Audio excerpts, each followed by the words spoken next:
الحمد لله رب العالمين والصلاة والسلام على سيد الأنبياء والمرسلين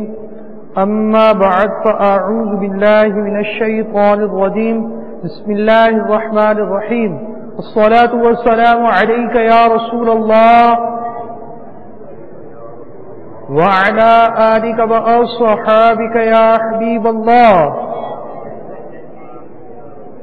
الصلاة والسلام عليك يا نبي الله وعلى آلك وأصحابك يا نور الله نويت سنة الاعتكاف. میٹھے میٹھے اسلامی بھائیوں اور مدنی چینل کے ناظرین، جب کبھی داخلی مسجد ہوا کریں تو یاد کر اعتکاف کی نیت فرما لیا کریں کہ اس کا فائدہ یہ ہوگا کہ جب تک آپ مسجد میں رہیں گے دیگر عبادات کے ساتھ ساتھ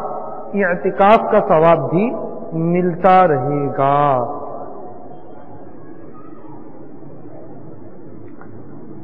نبیوں کے سلطان رحمت عالمیان سردار دو جہان محبوب رحمان عز و جل وصلی اللہ تعالی علیہ وآلہ وسلم کا فرمان برکت نشان ہے، جس نے جمعہ کے روز مجھ پر 200 بار درود پاک پڑھا، اس کے 200 سال کے گناہ معاف ہوں گے. صلو علی الحبیب صلی اللہ تعالی علی محمد. میٹھے میٹھے اور پیارے پیارے اسلامی بھائیوں اور مدنی چینل کے ناظرین، اپنا ثواب بڑھانے اور رب عز و جل کی رضا پانے اور آداب علم دین کو اپنانے کی خاطر اچھی اچھی نیتیں کیجیے. انشاءاللہ عز و جل بطفیل مصطفیٰ صلی اللہ تعالی علیہ وآلہ وسلم اس کی برکتیں ظاہر ہوں گی. بیان اللہ عز و جل کی رضا کے لیے کروں گا، سنوں گا. جہاں اللہ عز و جل کا نام آئے گا وہاں تعالی یا تبارک و تعالی کی کلمات کے ذریعے اللہ رب العالمین کی تسبیح و تحمید کروں گا. اسی طرح نبی رحمت شفیع امت مالک جنت صلی اللہ تعالی علیہ وآلہ وسلم کا ذکر مبارک آئے تو درود شریف عرض کروں گا. انبیاء کرام علیہ السلام میں سے کسی کا تذکرہ ہوا تو علیہ السلام، صحابہ کرام علیہ رضوان میں سے کسی کا ذکر ہوا تو رضی اللہ تعالی عنہ، اور بزرگان دین رحمہم اللہ المبین میں سے کسی کی بات ہوئی تو رحمت اللہ تعالی علیہ کہوں گا. بیان توجہ سے آداب علم دین کو ملحوظ خاطر رکھ کر سنوں گا، آگے آگے بیٹھ کر سنوں گا. جس اجتماع کے بعد نماز ہونی ہوتی ہے اس اجتماع کے لیے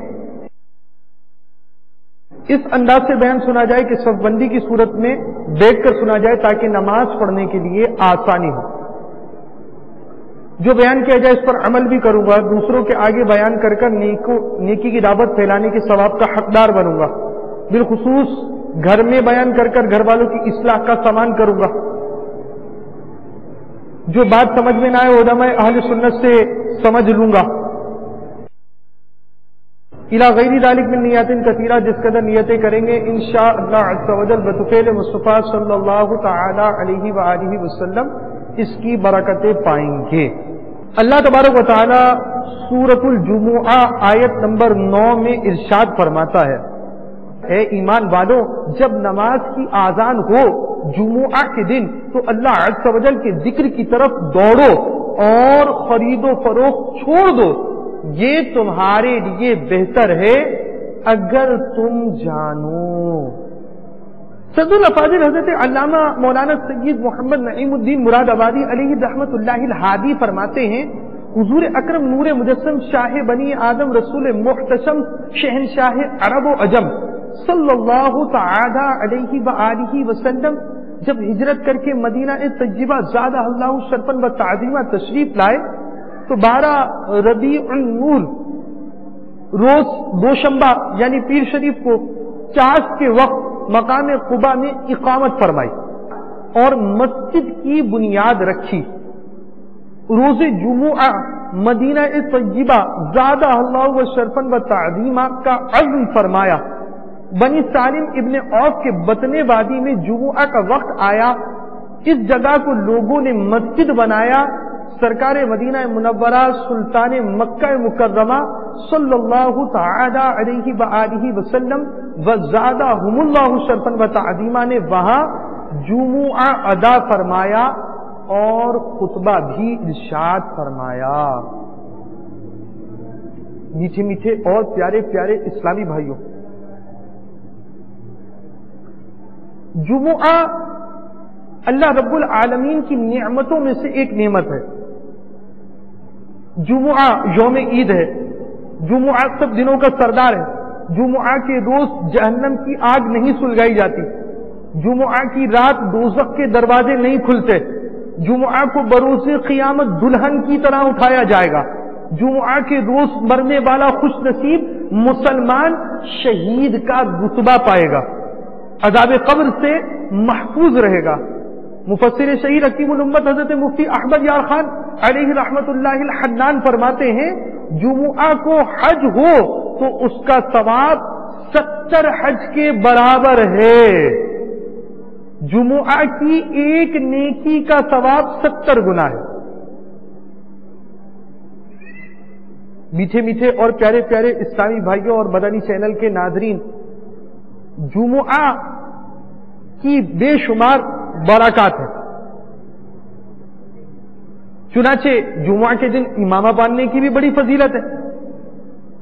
سرکار مدینہ سلطان باقرینہ قرار قلب و سینہ فیض گنجینہ صاحب معطر پسینہ صلی اللہ تعالی علیہ وآلہ وسلم کا ارشاد رحمت بنیاد ہے، بے شک اللہ تعالی اور اس کے فرشتے جمعہ کے دن امامہ باندھنے والوں پر درود بھیجتے ہیں۔ اسی طرح جمعہ کے دن بعض اعمال ایسے کہ انہیں اختیار کیا جائے تو اس کا ثواب ہوتا ہے، بعض افعال ایسے کہ انہیں کیا جائے تو اس کی خصوصیت حاصل ہوتی ہے، اس کی برکتیں حاصل ہوتی ہیں۔ انہی میں سے ایک عمل جمعہ کے دن ناخن کا کاٹنا ہے۔ حضرت حمید بن عبد الرحمن رضی اللہ تعالی عنہما اپنے والد سے روایت کرتے ہیں کہ فرمایا، جو شخص جمعہ کے دن اپنے ناخن کاٹتا ہے اللہ تعالی اس سے بیماری نکال کر شفا داخل کر دیتا ہے۔ صدر شریعہ بدو طریقہ حضرت علامہ مولانا مفتی محمد امجد علی آدمی علی رحمت اللہ القوی فرماتے ہیں، حدیث پاک میں ہے، جو جمعہ کے روز ناخن ترشوائے کاٹے اللہ تعالی اس کو دوسرے جمعہ تک بلاؤں سے محفوظ رکھے گا، اور 3 دن زائد یعنی 10 دن تک۔ ایک روایت میں یہ بھی ہے کہ جو جمعہ کے دن ناخن ترشوائے تو رحمت آئے گی، گناہ جائیں گے۔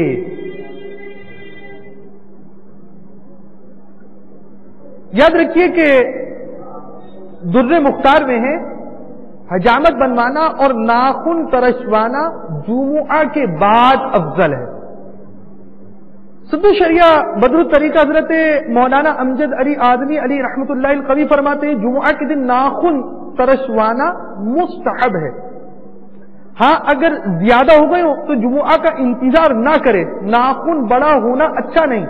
کیونکہ ناخنوں کا بڑا ہونا تنگی رزق کا سبب ہے۔ میٹھے میٹھے اسلامی بھائیوں اور مدنی چینل کے ناظرین، ہم جمعہ کے فضائل اور جمعہ کے حوالے سے مدنی پھول سن رہے تھے۔ سرکار مدینہ سلطان باقرینہ قرار قلب و سینہ فیض گنجینہ صاحب معطر پسینہ صلی اللہ تعالی علیہ وآلہ وسلم کا ارشاد رحمت بنیاد ہے، جب جمعہ کا دن آتا ہے تو مسجد کے ہر دروازے پر فرشتے آنے والے کو لکھتے ہیں، جو پہلے آئے اس کو پہلے لکھتے ہیں۔ جلدی آنے والا اس شخص کی طرح ہے جو اللہ تعالی کی راہ میں ایک اونٹ صدقہ کرتا ہے، اس کے بعد آنے والا اس شخص کی طرح ہے جو ایک گائے صدقہ کرتا ہے، اس کے بعد آنے والا اس شخص کی مثل ہے جو مینڈھا صدقہ کرے، پھر اس کی مثل جو مرغی صدقہ کرے، پھر اس کی مثل جو انڈا صدقہ کرے، اور جب امام خطبے کے لیے بیٹھ جاتا ہے تو وہ اعمال ناموں کو لپیٹ لیتے ہیں اور آ کر خطبہ سنتے ہیں۔ مفسر شہیر حکیم الامت حضرت مفتی احمد یار خان علیہ رحمت اللہ الحنان فرماتے ہیں، بعض علماء نے فرمایا کہ ملائکہ جمعہ کی طلوع فجر سے کھڑے ہوتے ہیں، بعض کے نزدیک آفتاب چمکنے سے، مگر حق یہ ہے کہ سورج ڈھلنے سے شروع ہوتے ہیں، کیونکہ اسی وقت سے وقت جمعہ شروع ہوتا ہے۔ جمعہ اور ظہر کا ایک ہی وقت ہے، اور سورج ڈھلنے کے بعد سے ظہر کا وقت شروع ہو جاتا ہے، جمعہ کا وقت بھی شروع ہو جاتا ہے۔ اس وقت سے شروع ہوتے ہیں کیونکہ اسی وقت سے جمعہ کا وقت شروع ہوتا ہے. معلوم ہوا کہ فرشتے سب آنے والوں کے نام جانتے ہیں. خیال رہے کہ اگر اولاً 100 آدمی ایک ساتھ مسجد میں آئیں تو وہ سب اول ہیں. حضرت سیدنا عبداللہ بن عباس رضی اللہ تعالی عنہما سے روایت ہے کہ سرکار مدینہ سلطان باقرینہ قرار قلب السینہ صلی اللہ تعالی علیہ وآلہ وسلم نے ارشاد فرمایا الجمعۃ حج المساکین وفی روایت حج الفقراء، یعنی جمعہ کی نماز مساکین کا حج ہے، اور دوسری روایت میں ہے کہ جمعہ کی نماز غریبوں کا حج ہے. اللہ عز و جل کے پیارے رسول مقبول سیدہ آمینہ کے گلشن کے مہکتے پھول عز و جل صلی اللہ تعالی علیہ وآلہ وسلم ورضی اللہ تعالی عنہا نے ارشاد فرمایا بلا شبہ تمہارے لیے ہر جمعہ کے دن میں ایک حج اور ایک عمرہ موجود ہے، لہذا جمعہ کی نماز کے لیے جلدی نکلنا حج، اور جمعہ کی نماز کے بعد عصر کی نماز کے لیے انتظار کرنا عمرہ ہے. میٹھے میٹھے اور پیارے پیارے اسلامی بھائیوں، حجت الاسلام حضرت سیدنا امام محمد غزالی علیہ رحمۃ اللہ البالی فرماتے نماز جمعہ کے بعد عصر کی نماز پڑھنے تک مسجد ہی میں رہے، اور اگر نماز مغرب تک ٹھہرے تو افضل ہے. کہا جاتا ہے جس نے جامع مسجد میں جمعہ ادا کرنے کے بعد وہیں رک کر نماز عصر پڑھی اس کے لیے حج کا ثواب ہے، اور جس نے وہیں رک کر نماز مغرب پڑھی اس کے لیے حج اور عمرے کا ثواب ہے. صلو علی الحبیب صلی اللہ تعالی علی محمد توبو الی اللہ استغفر اللہ. صلو علی الحبیب صلی اللہ تعالی علی محمد. یہ بھی یاد رہے کہ نماز جمعہ کے بعد مسجد علم میں شرکت کرنا مستحب ہے. چنانچہ قرآن مجید فرقان حمید میں اللہ رب العالمین کا فرمان اور اس کی شرح کچھ یوں ہے. سورہ جمعہ آیت نمبر 10 میں ارشاد ہوتا ہے فَإِذَا قُضِيَتِ الصَّلَاةُ فَانتَشِرُوا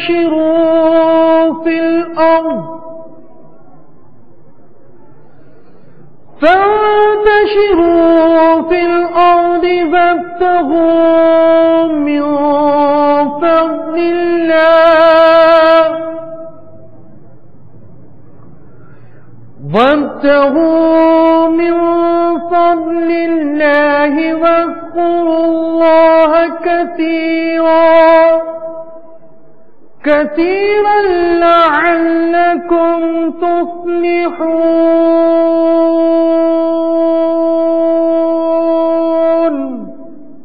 ترجمہ کنز ایمان. پھر جب نماز جمعہ ہو چکے تو زمین میں پھیل جاؤ اور اللہ عز و جل کا فضل تلاش کرو اور اللہ عز و جل کو بہت یاد کرو اس امید پر کہ فلاح پاؤ. اس آیت کے تحت حجت الاسلام حضرت سیدنا امام محمد غزالی علیہ رحمۃ اللہ البالی فرماتے ہیں کہ حضرت سیدنا انس بن مالک رضی اللہ تعالی عنہ کا فرمان عالی شان ہے اس آیت میں فقط خرید و فروخت اور کسب دنیا مراد نہیں بلکہ طلب علم، بھائیوں کی زیارت، غریبوں کی اعادت، جنازے کے ساتھ جانا اور اس طرح کے کام ہیں. میٹھے میٹھے اسلامی بھائیوں، نماز جمعہ ادا کرنے کے بعد علم کی مجلس میں شریک ہونا مستحب. نماز جمعہ کے بعد طلب علم کے ساتھ ساتھ مسلمان اسلامی بھائیوں کی زیارت کرنا، اور ہر مسلمان اسلامی بھائی ہے ان کی زیارت کرنا، انفرادی کوشش کرنا، ملاقات کرنا، تیمارداری کرنا، غم خواری کرنا، نیکی کی دعوت دینا، بیماروں کی عیادت کے لیے جانا، نماز جنازہ میں شرکت کرنا اور اس طرح کے مدنی کاموں میں شرکت کر کر اس کی برکتیں حاصل کرنا انتہائی کار ثواب ہے. اتنا عظیم دن، جس دن کے اندر آنا، مسجد کے اندر رہنا، مسجد میں رکنا، اس میں مجلس میں شریک ہونا ہمارے لیے کار ثواب کر دیا گیا اور اس کی بے شمار برکتیں ہمارے لیے رکھی. اس دن کی قدر پہلے کے بزرگوں میں کیسی ہوا کرتی؟ پہلے کیسے کوششیں کی جاتی؟ پہلے کے مسلمان اس دین کا کس انداز سے اکرام کیا کرتے اور اس کے لیے کیسی کوششیں کرتے؟ چنانچہ حجت الاسلام حضرت سیدنا امام محمد غزالی علیہ رحمۃ اللہ البالی فرماتے ہیں پہلی صدی میں سحری کے وقت اور فجر کے بعد راستوں کو لوگوں سے بھرا ہوا دیکھا جاتا، وہ چراغ لیے ہوئے نماز جمعہ کے لیے جامع مسجد کی طرف جاتے، گویا عید کا دن ہوتا، حتیٰ کہ یہ سلسلہ ختم ہو گیا۔ اور دوسری طرف ہمارا حال جمعہ کے حوالے سے کیسا ہے؟ جمعہ کی پہلی اذان ہو جاتی ہے، کاروبار بند نہیں ہوتے، جمعہ کی دوسری اذان ہو جائے پھر اس کے بعد ہم مسجد کی طرف بڑھنے کی کوشش کرتے ہیں کہ ہمیں جمعہ کا کچھ خطبہ مل جائے، کسی کا خطبہ چھوٹ جاتا ہے، کسی کی پہلی رکعت چھوٹ جاتی ہے، اور بعض تو ایسے ہوتے ہیں کہ جمعہ میں بھی قعدہ اخیرہ میں جاتے ہیں۔ ہماری ایک تعداد وہ جو نماز نہیں پڑھتی، اور جو نماز پڑھتے ہیں یعنی نماز پڑھنے والے ان معنی پر کہ ہماری ایک تعداد جو نماز پڑھنے کا ذہن رکھتی ہے، اس کا معمول یہ کہ ہفتے میں ایک نماز پڑھ لیتے، جمعہ کی نماز ادا کرتے، اور جمعہ کی نماز ادا کرنے کے بعد پورے ہفتے نمازوں کی ادائیگی سے غافل رہتے، اور اس جمعہ کو ادا کرنے کے لیے بھی ہمارا جو انداز تھا اس کا ایک نقشہ کھینچا۔ کتنا مبارک دن ہے، اس کی برکتیں حاصل کرنے کے لیے ہمارا کس قدر کم ذہن ہے، اور دیگر نمازوں کے لیے کس قدر ہماری کم کوششیں۔ یہ جو بزرگان دین جمعہ کا اس طرح اہتمام کرتے، یہ صرف جمعہ کا ہی اسی طرح اہتمام نہ کرتے، اپنی نمازوں کا اہتمام ہوتا، اپنے دیگر معاملات کا ان کا اس انداز سے اہتمام ہوا کرتا کہ یہ عبادتوں میں اس قدر مشغول ہوا کرتے، یہ کماتے تھے مگر کمانے میں اللہ رب العالمین کی رضا پیش نظر ہوتی تھی، یہ کمانا اللہ رب العالمین کی رضا کے لیے ہوا کرتا تھا، یہاں تک کہ ان میں بعض وہ ہوا کرتے کہ جن کا لوہار کی حیثیت سے کام ہوا کرتا، لوہا رکھا ہے، ہتھوڑا اٹھا لیا ہے، چوٹ مارنے والے،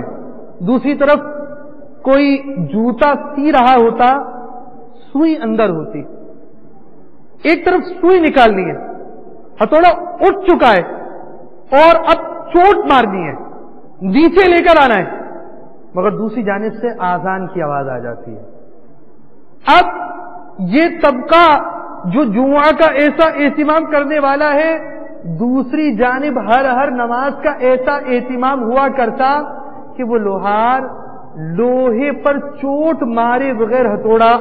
ایک طرف رکھ دیتا، وہ جوتا سینے کا کام کرنے والا سوئی نکالے بغیر جوتا رکھ دیتا، اور سارا یوں گویا ایک منظر آذان کے بعد تبدیل ہو جاتا، سب جھوک در جھوک مسجد کی طرف آیا کرتے۔ یہ جو بزرگان دین جمعہ کا اس طرح اہتمام کرتے، یہ صرف جمعہ کا ہی اسی طرح اہتمام نہ کرتے، اپنی نمازوں کا اہتمام ہوتا، اپنے دیگر معاملات کا ان کا اس انداز سے اہتمام ہوا کرتا کہ یہ عبادتوں میں اس قدر مشغول ہوا کرتے، یہ کماتے تھے مگر کمانے میں اللہ رب العالمین کی رضا پیش نظر ہوتی تھی، یہ کمانا اللہ رب العالمین کی رضا کے لیے ہوا کرتا تھا، یہاں تک کہ ان میں بعض وہ ہوا کرتے کہ جن کا لوہار کی حیثیت سے کام ہوا کرتا، لوہا رکھا ہے، ہتھوڑا اٹھا لیا ہے، چوٹ مارنے والے، دوسری طرف کوئی جوتا سی رہا ہوتا، سوئی اندر ہوتی، ایک طرف سوئی نکالنی ہے، ہتھوڑا اٹھ چکا ہے اور اب چوٹ مارنی ہے، نیچے لے کر آنا ہے، مگر دوسری جانب سے آذان کی آواز آ جاتی ہے۔ اب یہ طبقہ جو جمعہ کا ایسا اہتمام کرنے والا ہے، دوسری جانب ہر نماز کا ایسا اہتمام ہوا کرتا کہ وہ لوہار لوہے پر چوٹ مارے بغیر ہتھوڑا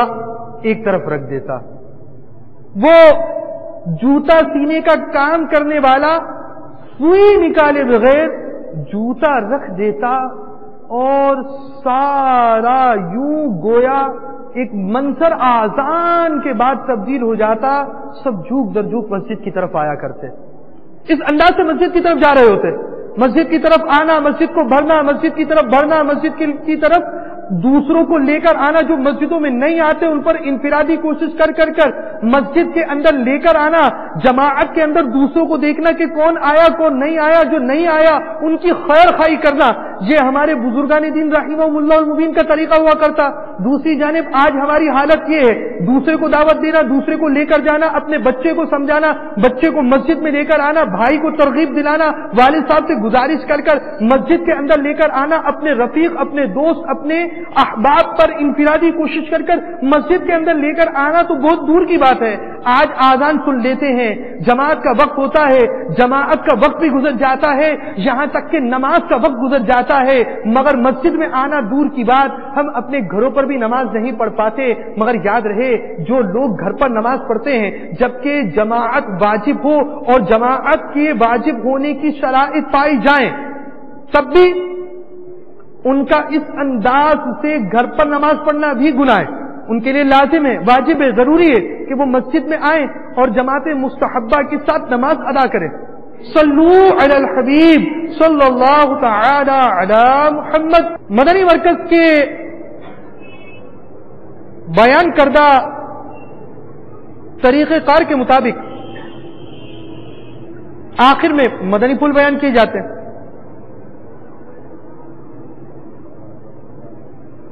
غسل کے حوالے سے چند مدنی پھول عرض کرتا ہوں۔ غسل میں بعض چیزیں سنتیں بھی ہیں۔ اب ہمارا مسئلہ یہ کہ ایک تعداد وضو کر کر غسل کرے، جو طریقہ کار ہے، جیسے کہ غسل کا طریقہ شیخ طریقت امیر اہل سنت کی کتاب نماز کے احکام، اس میں 12 رسالے ہیں، ایک رسالہ غسل کا طریقہ بھی ہے، اس میں یہ بھی ہے نماز کا سا وضو کیجئے، یعنی اس کے طریقہ کار میں یہ بھی بیان کیا جاتا ہے کہ نماز کا سا وضو کیجئے، ترتیب، اور اسی طرح اعضاء کو 3 مرتبہ دھونا۔ بعض چیزیں غسل کی سنتوں میں سے ہوتی ہیں۔ اب ہماری ایک تعداد شاور سے غسل کرتی ہے، تو شاور سے غسل کرنے والے افراد ان سنتوں کو کس انداز سے ادا کر سکتے ہیں؟ ان کے لیے مدنی پھول، اگر بہتے پانی مثلا دریا یا نہر میں نہایا تو تھوڑی دیر اس میں رکنے سے 3 بار دھونے، ترتیب اور وضو یہ سب سنتیں ادا ہوئی، یعنی غسل کے اندر تسلیس 3 مرتبہ دھونا، جسم کو دھونا یہ سنت ہے، اور جو ترتیب ہے وہ بھی سنت ہے، ساتھ ساتھ وضو ہے، وضو کے اندر پہلے آپ کیا دھوتے ہیں، پھر کون سا عضو دھوتے ہیں، تو وضو کے اندر بھی یہ ساری چیزیں سنت ہیں۔ تو اب جب بہتے پانی میں غسل ہوگا اور یہ ساری نیتیں ہوں گی تو انشاءاللہ عز و جل ان تمام سنتوں پر عمل کا ثواب مل جائے گا۔ اس کی بھی ضرورت نہیں کہ اعضاء کو 3 بار حرکت دے، اگر تالاب وغیرہ ٹھہرے پانی میں نہایا تو اعضاء کو 3 بار حرکت دینے یا جگہ بدلنے سے تسلیس یعنی 3 بار دھونے کی سنت ادا ہو جائے گی۔ ایک پانی ہوتا ہے جو ٹھہرا ہوا ہوتا ہے جیسے تالاب کا پانی، اس میں 3 مرتبہ جسم کو حرکت دے کر یہ سنتیں ادا کی جا سکتی ہیں، جبکہ ایک طرف بہتے پانی میں غسل ہوتا ہے تو اس میں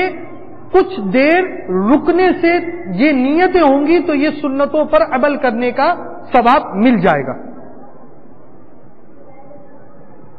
برسات میں نل یا فوارے کے نیچے کھڑا ہونا بہتے پانی میں کھڑے ہونے کے حکم میں، بہتے پانی میں وضو کیا تو وہی تھوڑی دیر اس میں اس کو رہنے دینا اور ٹھہرے پانی میں حرکت دینا 3 بار دھونے کے قائم مقام ہے۔ آپ شاور کے نیچے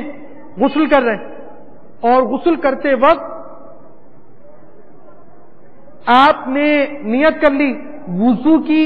ترتیب کی اور 3 مرتبہ جسم دھونے کی، اور تھوڑی دیر شاور کے نیچے آپ نے غسل کیا، آپ کو اس تھوڑی دیر کے غسل میں ان تمام نیتوں پر ثواب مل جائے گا۔ تمام اسٹائم بھائی اور مدنی چینل کے ناظرین متوجہ ہو، یہ مدنی پھول بہت زیادہ اہم ہے۔ اگر آپ کے حمام اور فوارے شاور کی ترکیب ہے آپ کے یہاں